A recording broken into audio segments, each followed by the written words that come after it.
Across the country, drivers, particularly of older, often less expensive vehicles, have been hurt by the fees imposed by low-emission and so-called clean air zones. Between ultra-low emission zones and clean air zones, it is estimated that over £1 billion has been extracted from the public. A public just trying to get around and about and live their lives. Travelling to work, taking the kids to school, completing the family shop, getting to medical appointments or visiting relatives. Despite clear guidance that clean air zones are not to be used to raise revenue, we know that in practice they are used for precisely that, generating significant money for the authorities who will be impacted by today's regulations.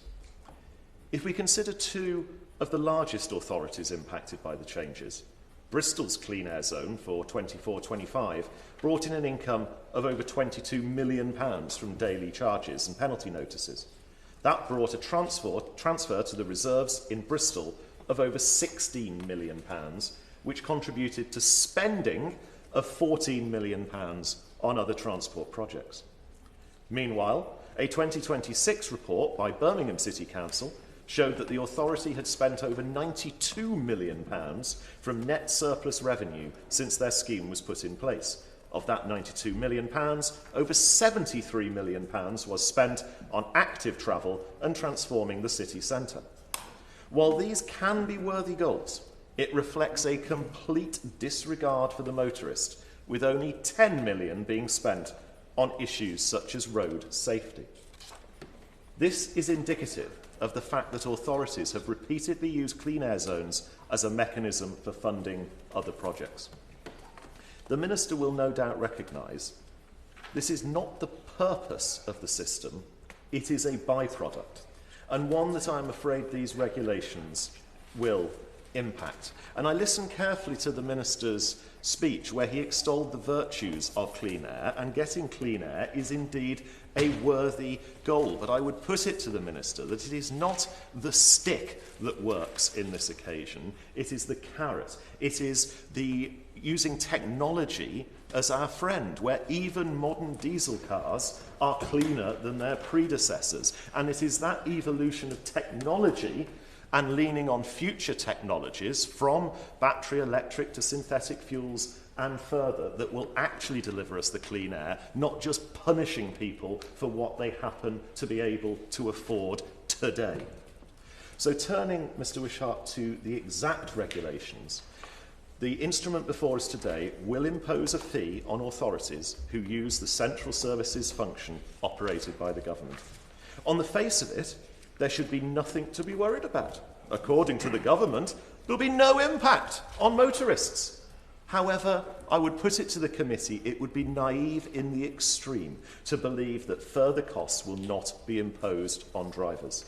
In other words, that these increased charges won't just be passed on to drivers already struggling with the cost of fuel, road duty, insurance costs, and so much more.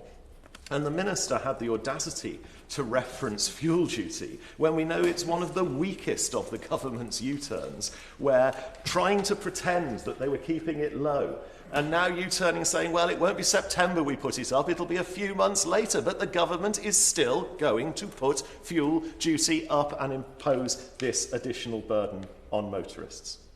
Are we really to believe that local authorities who have revelled in using drivers as a cash cow will allow the multiple millions that will be transferred to the government on the basis of this increased fee to simply vanish overnight?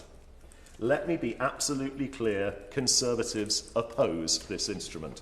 Our opposition to this proposal is that we have concerns that the effect will not merely be about cost recovery for the central service, rather it will encourage further action from those local authorities to raise yet more money from drivers.